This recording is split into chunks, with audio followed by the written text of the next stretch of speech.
Ya, memang kalau melihat hasil survei ekonomi tahun 2021 ya, kelas menengah Gen Z ini pengeluaran terbesar itu ternyata di sektor transportasi. Nah, pemerintah harus sadar sampai saat ini kami itu tidak melihat pemerintah program transportasinya apa tuh pemerintahan yang terbaru ini kan ada program gizi, oke lah. Sekarang transportasi seperti apa? Membangun rumah, ya dari kawasan perumahan tuh ada nggak layanan angkutan umumnya? Kalau nggak ada ya Ya, tentunya betul. pengeluaran makin besar. Ini harus dilayani. Jadi kalau membangun rumah ya dibangunlah public transportnya dari kawasan perumahan itu. Tanpa itu ya tetap tidak menjawab hanya KRL saja gitu ya. Jadi ini harus menyeluruh lah kalau bicara transportasi. Jadi jangan satu bagian tapi semuanya. Termasuk KRL ini memang favorit lah. Kita tahu 2013 itu penumpang cuma 350.000, sekarang menjadi hampir 1 juta, satu kenaikan luar biasa. Kalau dulu mengalami KRL 2013, mungkin bisa tahulah perkembangannya seperti apa dengan sekarang jauh berbeda. Kelasnya juga sudah kelas internasional sama dengan luar negeri. Bahkan penumpang kita lebih tertib kalau kita lihat di beberapa negara Eropa itu banyak yang tidak tertib. Di Indonesia termasuk yang tertib, semuanya mau bayar.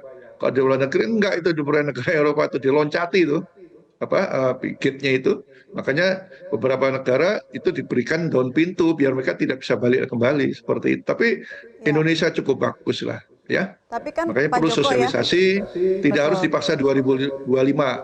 Bisa aja 2026 tadi saya Masih katakan. perlu Yang penting sosialisasi dan tadi juga standar pelayan minimalnya masuk ya. pembangunan transportasi terintegrasi sehingga standar minimalnya juga nanti bisa benar-benar berjalan dengan baik. Nah, Pak Joko, ini kan pemerintah sedang gencar untuk mengalihkan masyarakat dari transportasi pribadi ke transportasi umum. Nah, kalau kebijakan ini diterapkan secara tidak tepat dalam waktu dan lain sebagainya, berarti nantinya akan bisa berdampak pada menurunnya pengguna transportasi umum dong, Pak.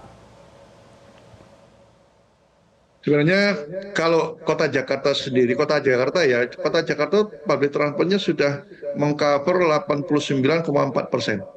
Jadi kalau kita di Jakarta keluar dari manapun, toko atau dari kafe dari mana, nggak sampai 500 meter kita mendapatkan angkutan umum. Itu sudah bagus sebenarnya, secara konsep teori ya. Namun yang beralih moda juga tidak banyak. Karena apa? Karena nyaman menggunakan sepeda motor. Ini jadi kendala di Indonesia gitu loh. Makanya bagaimana sepeda motor juga jangan disubsidi lah. BBM untuk sepeda motor untuk kota Jakarta umpamanya biar orang mau beralih menggunakan angkutan umum ya kan. Tapi saya yakin lah kalau KRL nanti pemerintah juga tidak memberikan kenaikan pada kelompok-kelompok tertentu tadi ya.